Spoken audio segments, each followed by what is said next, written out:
योनि का पानी या ये कह लो किसी महिला की योनि का पानी पीना चाहिए या नहीं, ये कितना सेफ है कितना नहीं।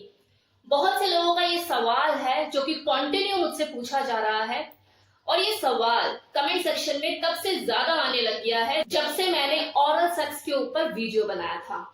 तो इससे देखो ये बात तो साफ हो गई है कि ओरल सेक्स को चाहने वाले, ओरल सेक्स को करने वाले, वजाइना को लिक करने वाले लोगों की संख्या कितनी है। कितने लोग इसे पसंद करते हैं और जानना चाहते हैं कि अगर हम ओरल सेक्स करते हैं और योनि का पानी अगर हम पी लें तो कोई दिक्कत तो नहीं है। तो आपको आपके सवाल का जवाब मिलने वाला है इस वीडियो में, लास्ट तक बने रहिएगा।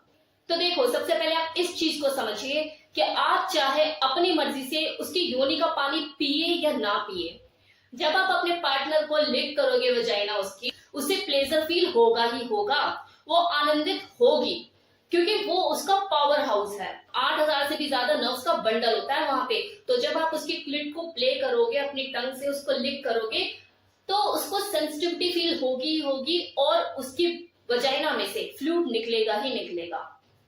अब वहां पर कोई घंटी, कोई बजर, कोई अलार्म सिस्टम तो नहीं है ना जो एकदम से बजे कि हाँ भी फ्लूइड निकलने वाला है और आप हट जाओ।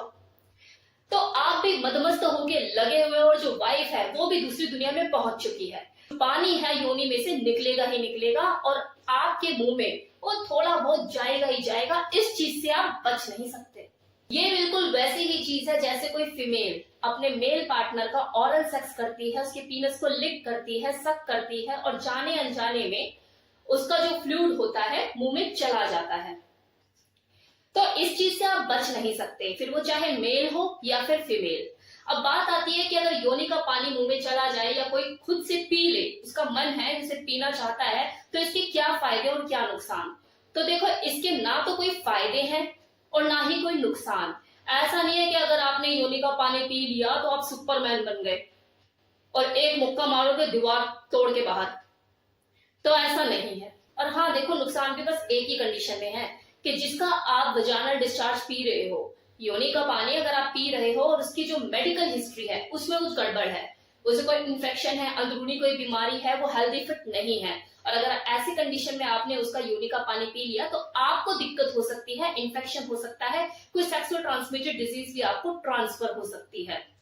जिस तरह से किसी हेल्दी फिट मेल का सीमन पीना किसी औरत को कोई नुकसान नहीं देता उसकी हेल्थ पॉइंट ऑफ व्यू से, सेम इसी तरह से अगर किसी फीमेल की योनि का पानी कोई मेल पीता है, अगर वो हेल्दी फिट है, स्वस्थ है, उसे अंदरूनी तौर से कोई बीमारी, कोई इन्फेक्शन नहीं है, तो कोई नुकसान नहीं है। और हाँ, एक चीज और कि अगर वो मल्टीपल पार्टनर से इन्वॉल्व है सेक्सुअली, तो भी सेक्सुअल ट्रांसमिटेड डिजीज होने के चांसेस बढ़ जाते हैं, क्योंकि हर कोई अपने माथे पर अपनी मेडिकल रिपोर्ट तो चिपका कर नहीं घूमता ना कि मैं हेल्दी हूँ, फिट हूँ, स्वस्थ हूँ। तो आप ओरल सेक्स करने का रिस्क देखो उसी के साथ ही उठा सकते हो जिसके बारे में आपको अच्छी तरह से पता है, उसकी फिजिकल और उसकी मेडिकल दोनों हिस्ट्री आपको पता है। अगर वो आपसे ट्रस्टवर्दी है, फेथफुल है, कीजिए ओरल सेक्स दबा के, कोई दिक्कत ही नहीं है। अब रह गई बात कि जो वजाइनल जूस जो होता है इसका कोई टेस्ट होता है या टेस्टलेस होता है। तो देखो, इसका कोई स्वाद नहीं होता और ना ही इसके अंदर ऐसी कोई न्यूट्रिएंट वैल्यू होती है कि पीकर आप बब्बर शेर बन जाओगे। तो यहां तक तो मैंने आपको बताया कि किसी फीमेल की योनि का पानी पीना कितना सही है और कितना नहीं, और इसके क्या फायदे हैं, क्या नुकसान। अब मैं आपको कुछ ऐसी चीजें बताने वाली हूँ जो आपके लिए बहुत फायदेमंद रहेगी, तो इस वीडियो को अब स्किप मत कीजिएगा। तो नंबर 1, जब कोई मेल किसी फीमेल की वजाइना को लिक करता है तो उसकी जॉ की भी एक्सरसाइज होती है।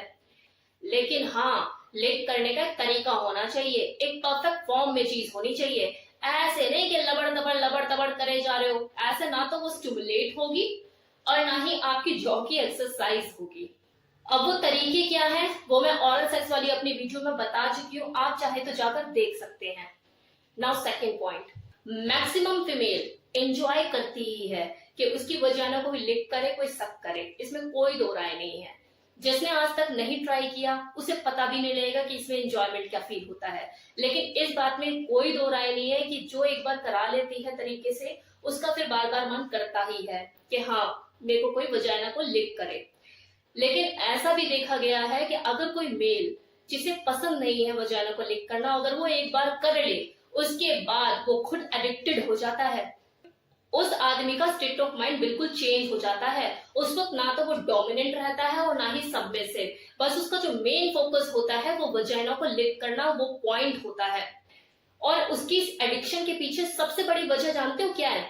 कि जब वो अपने फीमेल पार्टनर की वजाइना को लिक कर रहा होता है, स्टिमुलेट कर रहा होता है, तो वो जो फीमेल होती है उसको एक जबरदस्त आनंद की अनुभूति हो रही होती है, वो प्लेजर फील कर रही होती है। और उस प्लेजर की वजह से उसके फेशियल एक्सप्रेशन चेंज होते हैं, उसकी मॉर्निंग निकलती है, वो सिस्कारियां भरना शुरू करती है।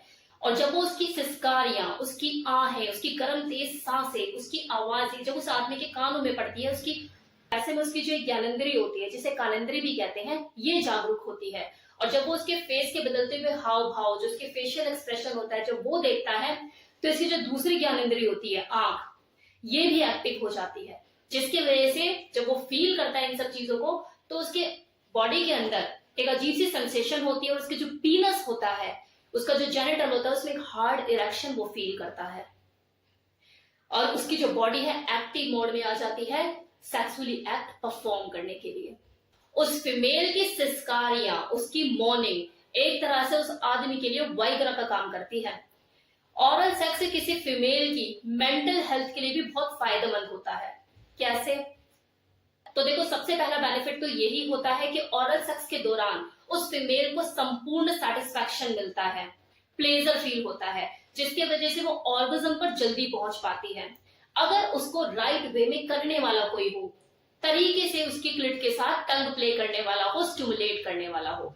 दूसरा बेनिफिट, एक संपूर्ण सेटिस्फेक्शन मिल जाने के बाद उसके अंदर एक पॉजिटिव फीलिंग आती है, माइंड भी रिलैक्स होता है, और एक अप्रिसिएशन की फीलिंग उसके अंदर जागती है अपने पार्टनर के लिए। उस वक्त उसके अंदर ये भावना जन्म ले लेती है कि मेरे पार्टनर ने कितना कुछ किया मेरे लिए, और वो कहीं ना कहीं मेंटली प्रिपेयर हो जाती है फिजिकली इंटीमेट होने के लिए, एक बार नहीं बार बार होने के लिए। और उसके अंदर ये ख्वाहिश रहती है कि एक बार और, एक बार और एक बार और, कि वो कौन सा दिन आएगा जब मैं दोबारा फिजिकली इन्वॉल्व होंगी अपने हस्बैंड या अपने बॉयफ्रेंड, किसी के भी साथ, मतलब जिसके साथ वो इन्वॉल्व होना चाहती है, उसके अंदर ये फीलिंग आती है खुद से। अब लास्ट में $1 मिलियन वाली बात करने वाली हूं, ध्यान दीजिएगा। कभी भी किसी औरत की जरूरत मत बनो, हमेशा उसकी ख्वाहिश बनने की कोशिश करो, क्योंकि जरूरत तो देखो पूरी हो ही जाती है ना, ख्वाहिश ही पूरी नहीं हो पाती।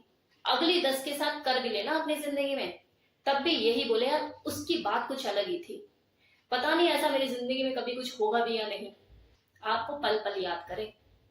तो उसका ये सोचना कि पता नहीं ऐसा कभी होगा या नहीं, ख्वाहिश बन गए हो आप उसकी। और वो जो 10 लोग आए गए वो सिर्फ जरूरत थी। तो कैसा लगा ये वीडियो बताना मत भूलिएगा। Thank you so much.